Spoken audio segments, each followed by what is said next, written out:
Starting on page 5 of Family Secrets by John Bradshaw. Subheading: Secrecy as Protection, Secrecy as Power.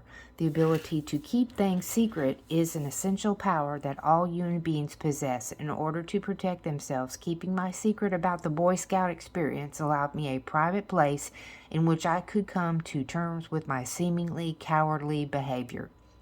Over the years, other events proved to me that I was not a coward, and each time I experienced being courageous, I had to rethink my running away from the bonfire. This process of secretly evaluating our life experiences is the way we learn about ourselves.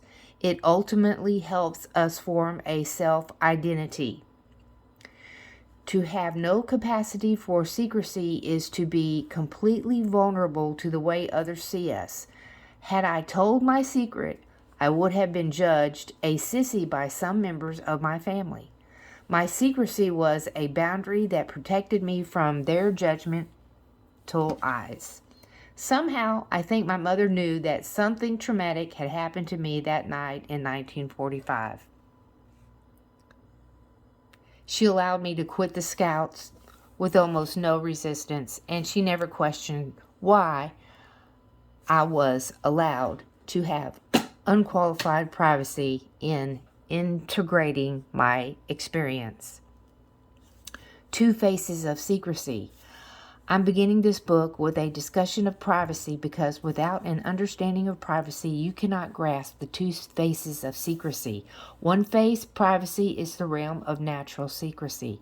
The other face, what I'll call dark secrecy, is the realm necessitated by the breakdown of privacy.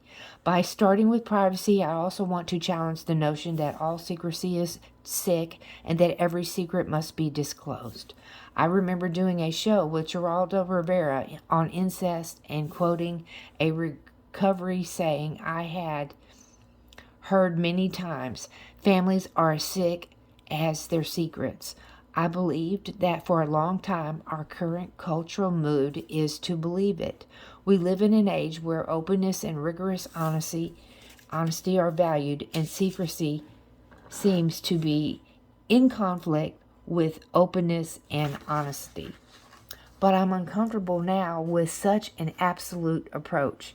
If we see secrecy only as something negative, we will miss its crucial significance as an essential element in our right to privacy and freedom. What is secrecy? The dictionary gives 3 meanings for the word secrecy: intentional concealment, what is unknown, and what is yet to be discovered. I will be discussing all 3 kinds of secrets in this book because all 3 shape our families and how we experience them. The Latin word secretum means something hidden or set apart, and although they are not present in every secret, the concepts of deception, furtiveness, lying, prohibition, intimacy, silence, and sacredness also influence the way we understand secrecy.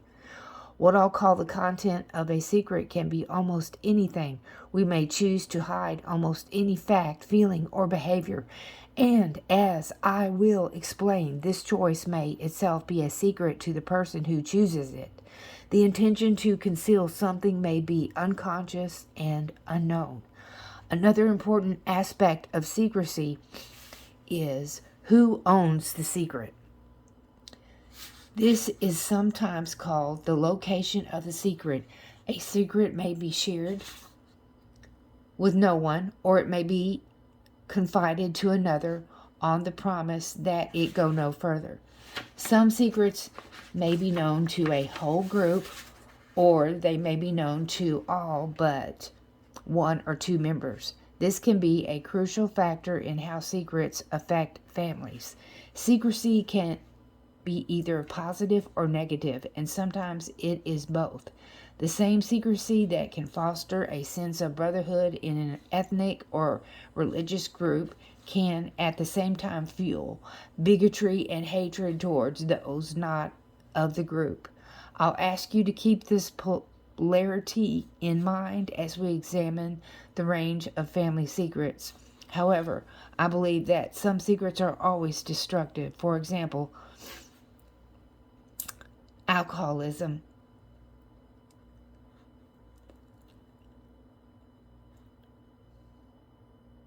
and any other form of violence to another person are always deadly secrets. I also believe that some secrets are always constructive, such as those that protect one's dignity, freedom, inner life, and creativity. Culture and secrets. There is a large middle ground where secrets are neither destructive nor constructive as such, but have to be judged by the way the secret is interpreted by a group, such as a family, and by how it functions in terms of the dynamic process and needs of that family system.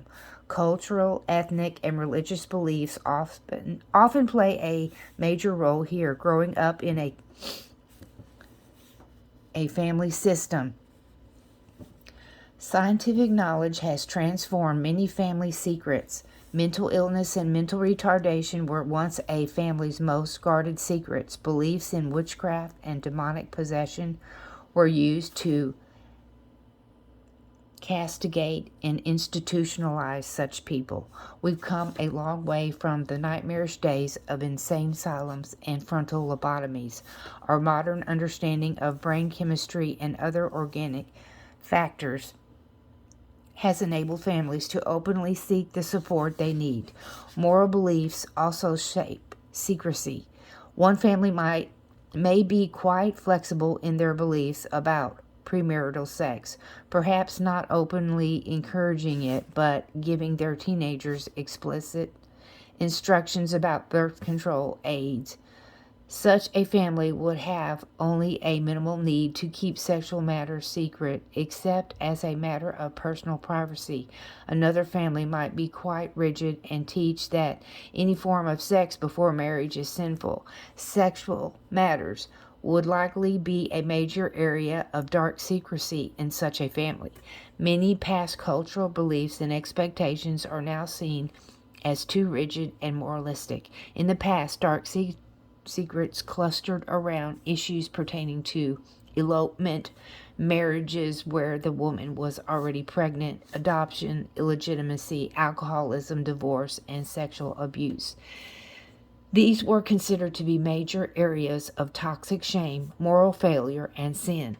The relativity of modern consciousness has mollified the rigidity and totalitism of past morality, and its terrible moralism has been softened by a more enlightened understanding of the ambiguity and polarity of reality. For example, the stigma and humiliation of being an unwed mother has been greatly modified. That is not said to encourage such behavior, but it is clear that moralizing judgment has done little to change it.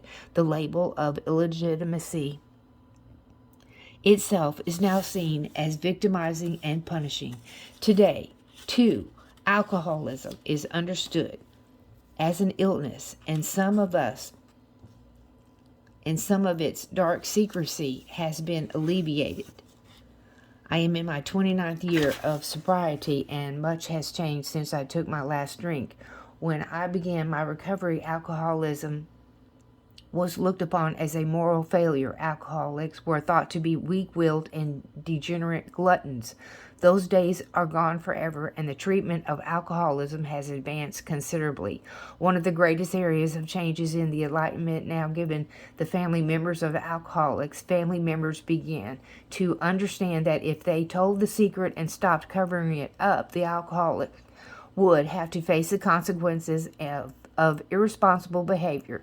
The collapse of the secret-keeping system is often enough to propel an alcoholic into treatment.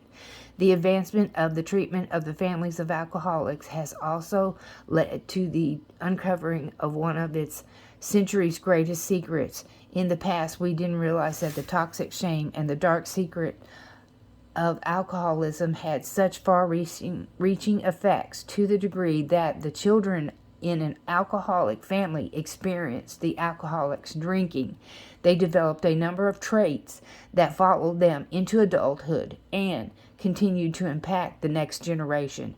This insight also helped us to understand the consequences of growing up in physically, sexually, and emotionally abusing families. While there are traits specific to each kind of abuse, the common thread that binds them all together is childhood trauma. Many of the same traits are found in trauma victims of any kind. The cultural understanding of The Secret has liberated millions of people